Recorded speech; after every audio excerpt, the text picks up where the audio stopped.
Welcome to Sports Talk Line, where we talk sports 24/7, 365. This is Mourinho's Tottenham.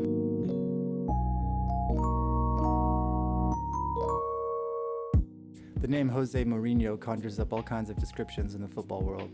A ruthless winner, a manipulative antagonist, a philosophy of destruction and containment. Since a tumultuous time at Chelsea that intersected with his father falling ill due to a stroke, Mourinho has been losing his personal touch with both players and the media. He lashed out at the team medic, Eva Caniero, when she rushed onto the field to treat Eden Hazard, and then completely lost the locker room. Where he once seemed coy and clever in front of the media cameras, he now projected sadness, petulance, and irritation. His man management used to be precise and cutting, getting the best out of players with tough love, but at Man U he was broad and blunt, often putting players off. Recently he seems to have been through some PR training, and we can see the return of the happy one. Will this new Mourinho last, or will he repeat the 3-year Mourinho cycle that we all know too well? Build, win, explode. One encouraging sign is his willingness to bring in a brash young assistant manager, the 30-year-old coaching prodigy, João Sacramento, who has worked with Marcelo Bielsa, Claudio Ranieri, and Leonardo Jardim. Like Mourinho, João drifted away from playing very early to pursue his coaching career, getting a football degree at a Welsh university as a teenager. It was here where he first had contact with Mourinho, the two exchanging letters over analysis of football tactics and tactical periodization. He began his football career with an obsessive dedication to scouting, even for his university team, taking them to win the top division.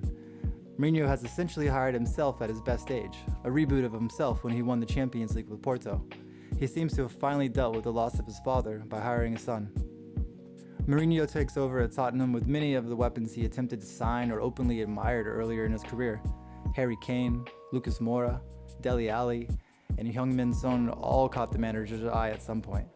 One of Mourinho's tactical pillars is control of the midfield through 3 players that work together in concert, creating an overload with triangles and diamonds against the usual midfield duo found in a 4-4-2 system. At Porto, he used a 4-3-3 with Costinha anchoring behind Maniche and Pedro Mendes. In his first spell at Chelsea, he dominated the midfield with Makelele and Essien lying deep, while Lampard surged forward with late runs.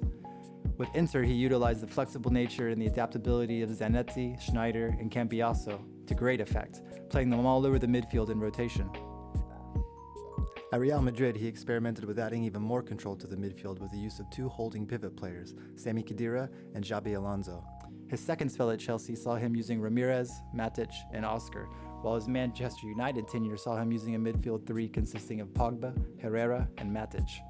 His return to London with Spurs has seen him make a drastic tactical tweak that could propel Tottenham to new heights.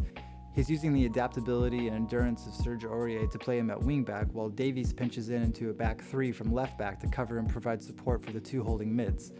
In a Premier League that is bereft of 4-4-2 formations to create his favored midfield overloads, he has tweaked his formation to keep up with the likes of Man City and Liverpool.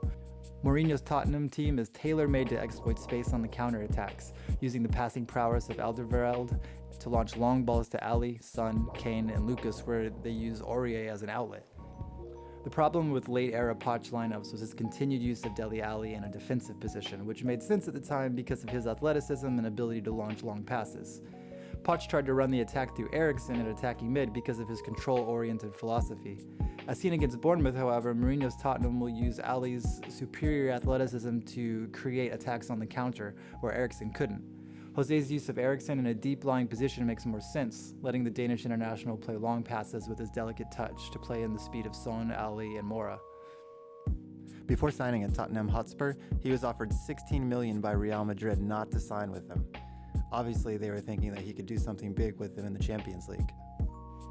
If Mourinho can avoid making enemies among the Tottenham staff, convince the notoriously stingy Daniel Levy to spend, and win over the Spurs fans with quick silverware, he could be looking at a new Mourinho dynasty that sees Spurs winning the Champions League by next year.